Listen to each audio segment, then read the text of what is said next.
Hey, Andy. Hey. What you doing? Should we update these fine folks on our garden? Oh yeah. It's harvest time, baby. Let's do it. Do it. Hey. Hey everybody. We're back. It's been a while. We're back. But we've had a lot going on, a lot of cool Sorry. news to share with you coming up soon, I think. But right now, it's just harvest season. Yeah, it's been just a quick update. It's been a lot the last month, really, since we uploaded, and which is why we've been so quiet. The garden's just taking a lot of maintenance this year because it's so big and stuff is just like exploding in the most beautiful way, but that's keeping us busy. And between all of the animals and everything, it's just, not that we have that many animals, but sometimes life gets in the way of life, but we're here. We're here. So I don't know where we left off last time, but the meat birds have gone in. The pigs are doing fantastic, and maybe we'll do a separate animal update video. We're down quite a few chickens, unfortunately, due to some predator issues, and we're trying to figure that out. We have a duck that went broody, and It's not so much the predators, it's the caretaking. yeah, that's true. You get some mistakes where you leave doors open too long, or you come home too late. Yep. And that's all it takes. Then we have a broody duck. And so the egg incubation experiment didn't go so well. no, Don't know what's happening with the experience. incubator, but we're letting Mama Duck show us how it's And done. she's doing it. So Yeah, she's broody all get out. now we're in the garden, and I figured we'll just give you an update on the garden and show you some of the harvest that we've already had. And maybe I'll do a separate video on the animals. Yeah, let us know if you'd like to see something like a garden haul. You know, week by week or something like that. We can That's a go good through the idea. garden, harvest a bunch of stuff, and kind of show you what we reap.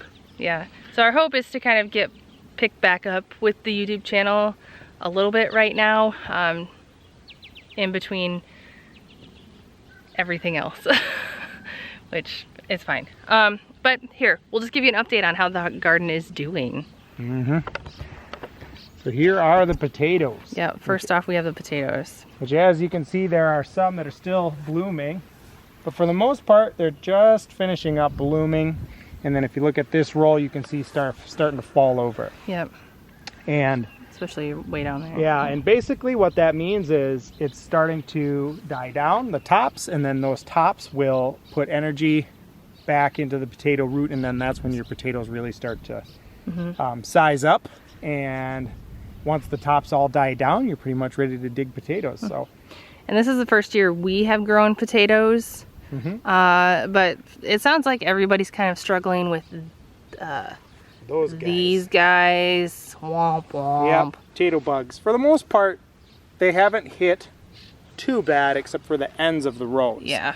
So I don't know if they're just blowing in on the breeze or what, but yeah, they've really been hitting this particular variety of Yeah, you can kind of see how eaten the row has gotten. the worst. And I don't remember which ones those are. I want to say those are the Yukon Golds. Yeah, I think those are. I think we did russet red, gold, or gold red. And then if you look at these, you can see that these have been much more resilient to the potato bugs. Yeah, and I believe these are the Kennebecs.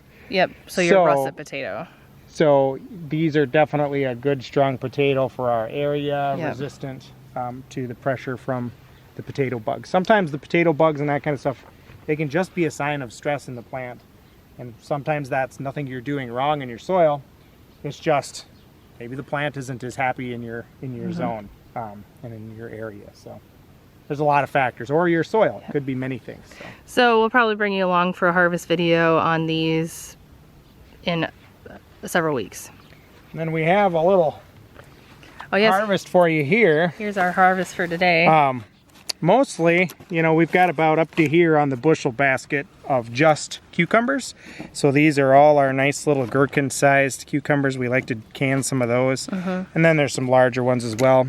Some summer squash, and then we have some bush beans we planted at the end of our rows of pole beans here that we harvested too. So. And we actually had a friend stop over this morning, and we gave her, what, like 5 summer squash. There's 3 right here, and then we gave her a bunch of zucchini as well. Yeah, so zucchini and summer squash, 2 hills, but man, they put out. Yep. So here in this row we have our lazy housewife pole bean, which they're not my blooming stepmom yet. grew last year in her garden. These won't bloom yet. These will pretty much be dying, and these will start blooming, and these are actually really, really good. They're like a buttery bean. They're so good. This one's blooming. Which one is this again? This is the Blue Lake pole bean. This is we love, Blue Lake is probably our favorite bean so far, other than the Lazy Housewife. Cans really well, it retains its flavor in the canning process, and it's not stringy. Yep. So if you don't like strings in your teeth when you're eating green beans, try the Blue Lakes, they're the best. So these are blooming now, and we'll be getting beans off of there soon. Yeah, and you can actually see there's some, you might not be able to see it, but there is some beans starting to come on already. So. And the bush ones that we planted at the end of the rows is also the Blue Lake. And these, if you remember, I don't know if we showed you, but they did have some bad germination. I think we just got a little hasty and planted them a little too soon before the soil was up to temperature. So we ended up coming back and reseeding some of those, and as you can see, and caught up and looks just fine. And this is not our first year planting corn, but this is the best corn we've ever had. Yeah, corn. And we actually have ears. Like there's actually ears coming. Oh yeah. You can see all of them. Some of them are filling out quite nice. You know, in the next week or 2, we might be pulling corn. So yep. So some of it is to eat, and some of it is to freeze. So these are. This is the bodacious variety here. In these 2 rows. And then native gem here. So the difference is basically good freezing, canning corn, also good for eating. And then the native gem, which is supposed to be an earlier, better eating corn right off the cob. Although we had to reseed these as well, and the germination was really bad on the native gem. So we replanted those. So they're actually a little behind the bodacious, which germinated a lot better early on. And here are our 3 peppers that we overwintered inside. We actually thought they were dying, and then we planted them in the ground and they started flowering. So, so these are 2-year-old pepper plants. Yep. This is a great experiment. Yeah. Oh, and here. We'll show you otherwise, but planted beets here because this is where the radishes was where these peppers and lettuce, and yeah, more lettuce was here. Planted beets in, and they're coming back because we already did 1 harvest of beets, and we'll show you where those were in the garden. And I'll insert a picture here. That was our beet haul. That was awesome. And then we have some like red leaf romaine that we're gonna have to pull soon. The pigs don't mind eating this. They actually love this lettuce. And then we have Swiss chard and collards down there. Yeah, the lettuces, we're in the hot part of our summer now, which it's actually been pretty mild lately, but the lettuce is starting to go to bolt. And then here we have our peas. This was supposed to be 2 rows of peas. But they've kind of like joined into one. Yeah, our netting here couldn't hold the weight. No. Which, you know, it's just we used what we had in a rush. Because they needed something, and next time I think it's going to be like cattle panels. Yeah. Something nice and nice that can hold the weight. We're going to be pulling, we're going to be harvesting peas like crazy here pretty soon. Our goal is to have a 3-gallon freezer bag full. Yeah, that would be pretty sweet. I think we've never hit 1 whole gallon. I think we might actually hit it this year. Yeah. There is a lot. We've I think it's going to be hard to harvest them. Good job for the kids. That's a good job for the kids.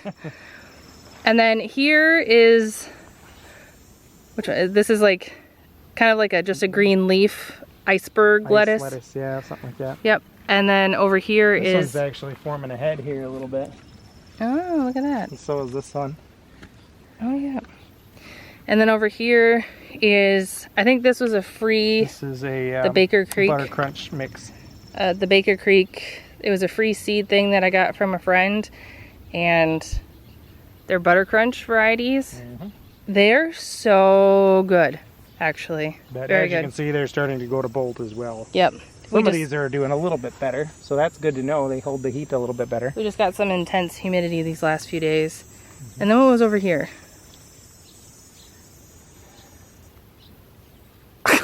This was This is where the spinach was, and it was the lakeside spinach.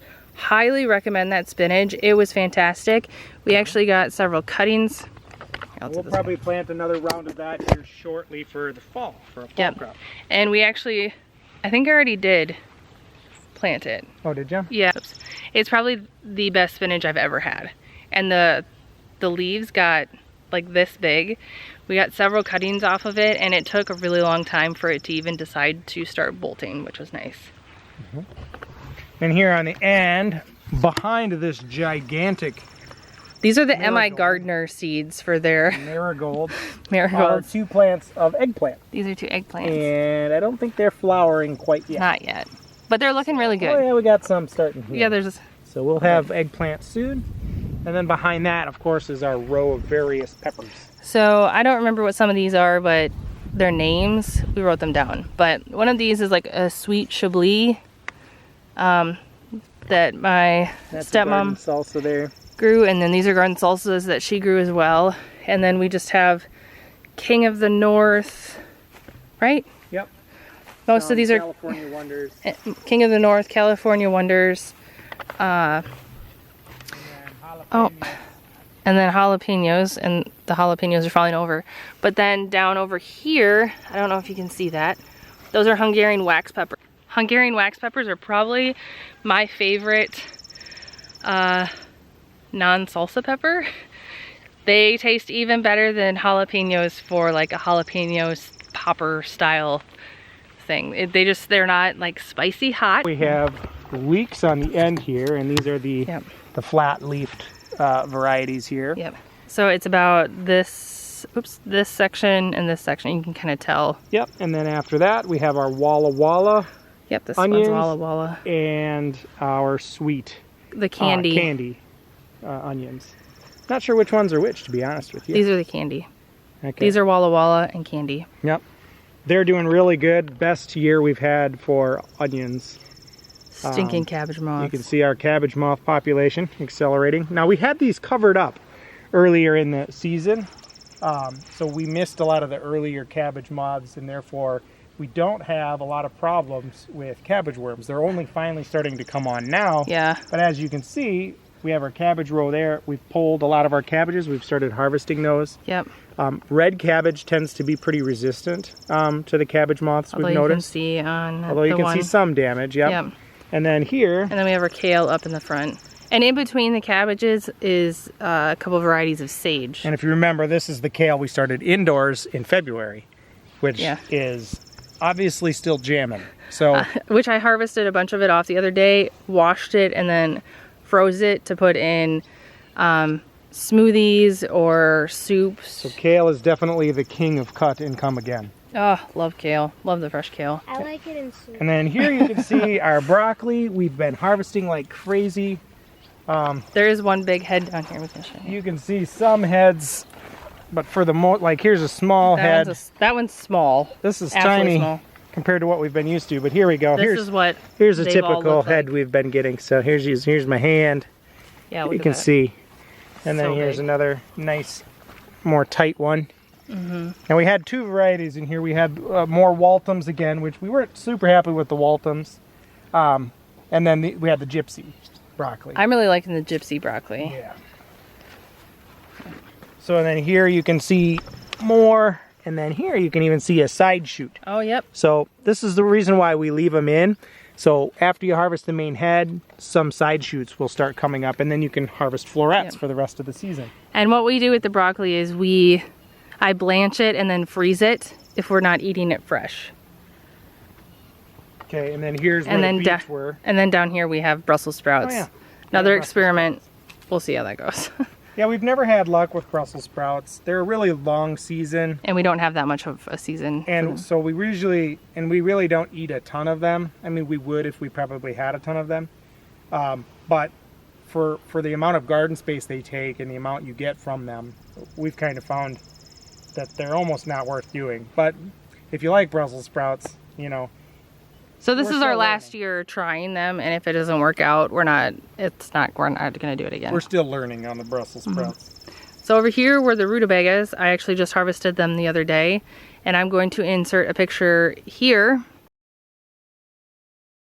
That's what I harvested, and they look great, and we haven't had any yet, so we will be trying them soon. Rutabagas are good sauteed with a little butter and salt. Like a potato. And they store really well. Yep. So they're a good storage vegetable. Mm-hmm. And then we had our beets. And here's our carrots.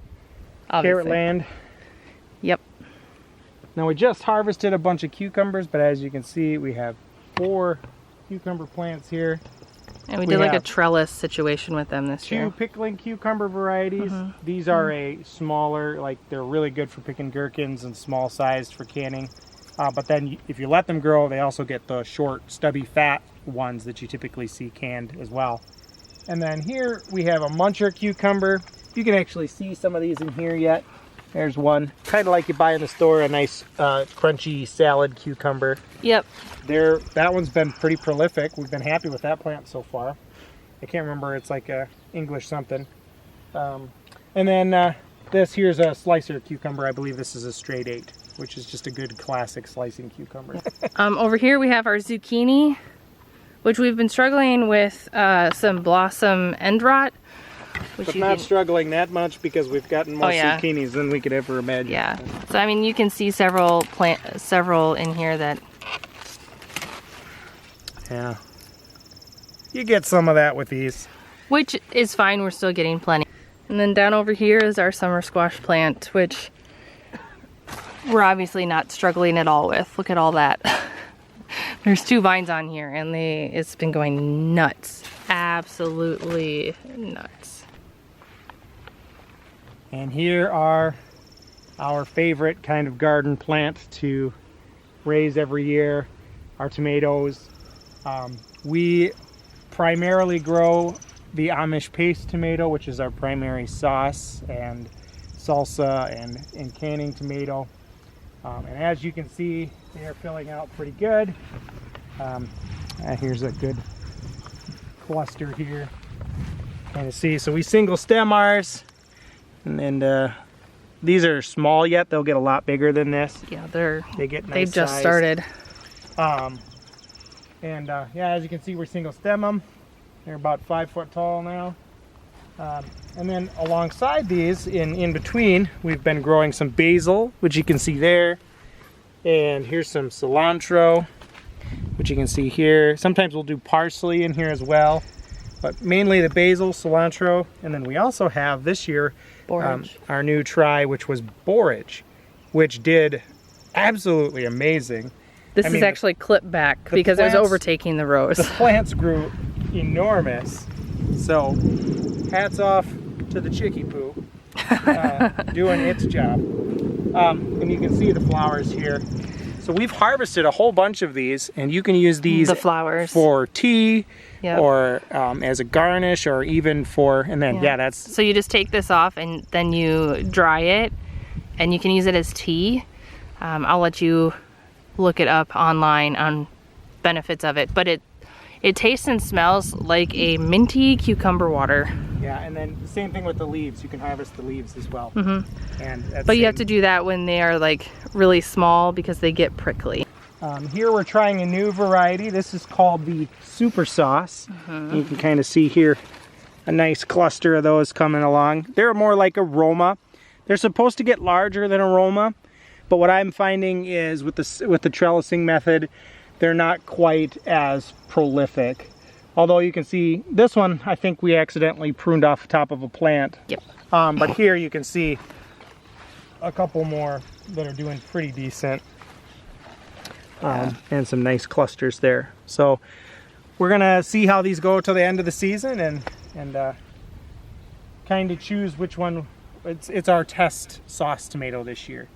I know one thing is they were a little bit more spindly early on, whereas the Amish paste tend to be, I think, a lot more hardy. Then we have a grape tomato here. A couple of them. This is kind of just our eating tomato. We always like to plant some for the kids and for ourselves to just snack on. And we love them because they are so prolific. Look at all of these tomatoes I mean, they just go crazy. Well, if you see my Crazy grocery town. hauls, when I go to Sam's Club or Costco, whatever membership we have, I get the big container of the grape tomatoes, and they're gone in like 5 days.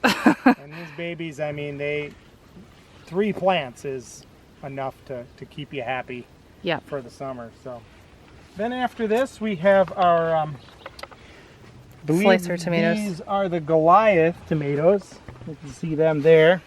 And these are a slicer. So fresh eating slicer, sandwiches, that kind of thing. You can also do fresh salsas with them. They're really good for. This was a new variety we tried as well. This is kind of our new test tomato for the year. These are supposed to be really resistant to late blight. And these are called Mountain Rogue tomatoes. And as you can see, not as productive as the other ones. Not putting on as many tomatoes. So might not be a do-over. Although if you look at some of these, they're a little better. So we'll see. We'll see how they turn out. And then we have our sunflowers. Yes. These are so pretty. So these are more decorative. These are the ones that I ordered from M.I. Gardner here on in the first row, next to the tomatoes. Just starting to bloom real nice. So you might not be able to see it, but there is a row here, a row here, a row here, and then a row there. Yeah, and there's 2 rows per row essentially. So 1, 2, 3, 4, 5, 6, 7, 8. Yep. And these are the decorative ones. You can see they're just about to bloom here. And these are our mammoth here, and you can see they're about probably 8 foot tall now. They all get 12 foot at least, so they all get really tall. They're not even really forming their heads yet. So. No, not at all. But we love these. These we primarily planted on this end of the garden as a windbreak. And we've got some ideas of what to do the seed. We might try some microgreens. We might try some other things with the sunflower seeds. So more to come with that. If anything, we should have a whole bunch that we can dry and salt and save for fresh spitting. Yep. And then the last row is the black seed sunflowers, which are for bird feed, chicken feed. Yeah. And then this is our oldest daughter's little flower garden. Her bachelor's buttons, zinnias, snapdragon marigolds. Look at these snapdragons. They're such a cool color. This is so pretty. Like the variation in the color on those is just awesome. So pretty. And then this is just a butterfly plant? No, that one is. Okay, so this is a butterfly plant. I got that one from Menards and it didn't say what it was. So it's unknown. An unknown one, but the butterflies love it. And those are asters. Cosmos. And we got your primrose here. No, what's that? That is called Jai Sophia. Oh. So it says it's supposed to look like clouds almost in the sky. And what's that? A weed? I think it might be a weed, but otherwise it might be it's gonna be a surprise. primrose. Yeah. Oh, maybe it's primrose. And then over here we have our grapes. Which, you know, aren't staked right now. Or trellised or anything yet. Working on that. Probably something we do for next year's crop. But really just letting them get established this year. They're happy though. But, as you can see, not too bad. Still getting some grape clusters. And there's grape clusters on all of them except for this one, which didn't put it on any that I have seen yet. So these 3 are the ones from Jung. They're the red, white, and blue pack. And we picked this one up at Fleet Farm, which also has basically a table grape, a yellow grape, and then a dark red grape. And this one has a cluster on it too. So there you go. Oh, let's go show the strawberries. That's this garden. This is the main garden. We'll go show you the strawberries. Next here we have where the garlic was, which I'll insert a picture here of what it looks like now. Garlic jammed. Success. When did I harvested it? Definitely Like a 5 doable. days ago. Yeah. And then, so here's the strawberries. Strawberries did awesome. Yes. Granted, we started with 100 plants. They've Like tripled. We've gotten berries. We harvested berries, you know, 3-4 times, probably more. And we only ate them. We didn't preserve them. Yeah, we didn't have enough to preserve. No. But next year, I mean, the plants have shot out a lot of runners. Yeah, let's see And if we can find next year, some. we are going to have a Oh, you can abundance see them all in there. of beautiful strawberries. You see So, all. one thing we should probably do this year yet, at the end of the season here, is put some fresh straw down for them. The straw helps to suppress the weeds around them and really gives a nice bed for the strawberries themselves to grow on and not rot in the soil. So these did really well. So far, I think our favorite was the ones in this section. No, the last here. one. These were the largest. These were the oh yeah, these were probably our favorite. The most prolific though, which was I don't remember what they were called. These were the honeyos. Yeah, these are probably our favorite flavor-wise. The first batch were really sweet up there, but they were tiny. Yeah, they were small. But these were probably our favorite flavor and size-wise. And these were good, but they were big. Large sized. But there weren't very many of them. And these I think are the sparkle. What was it? Oh no, the cabot. The cabot Okay. strawberry. And our chives died and came back. Well, they had already gone to seed when I got them. Somebody had left them at the church garden, and Because they took it out of their landscaping. to share. And as you can see, they took root and they're doing good. Yeah. So they're They, holding the dirt in from the rest of the strawberry. Yeah, because it would wash out here really bad after rain. Yep. These are some weeds. There's some nasturtiums. Nasturtiums hiding in here that are blooming. Here's another summer squash plant, also doing fantastic. Look at all that. Looks like we need to harvest that one. Oh yeah, that one's like gourd. Gonna grab it. Obviously, we're going to have more summer squash than we know what to do with. But there you Good thing go. we have pigs that like food. Beauty. Yeah. But we can share them with lots of people too. Yeah, we know lots of people who like them. And then we have 3 loofah plants. Yeah, loofahs are an experiment for us this year. Yep. Something new that we never did before. And This we one can down show you here. this plant over here. It's got some good ones coming on it. This one actually has quite a few. Yep, so here's an example of a loofah coming there. So they're kind of long and slender. And then here the male flowers are kind of cool if you look at those. A little different. So They're like a bunch. they took a long time to get established again after transplant. So Yeah. I think if we do them again, probably just plant them straight out. Although most loofah are a really long day, like 120 day to harvest squash. So you got to get them out fairly early in Minnesota here to have a harvest. But we'll see how it goes. We're learning with these. So. And then there's rhubarb, and our asparagus is over here.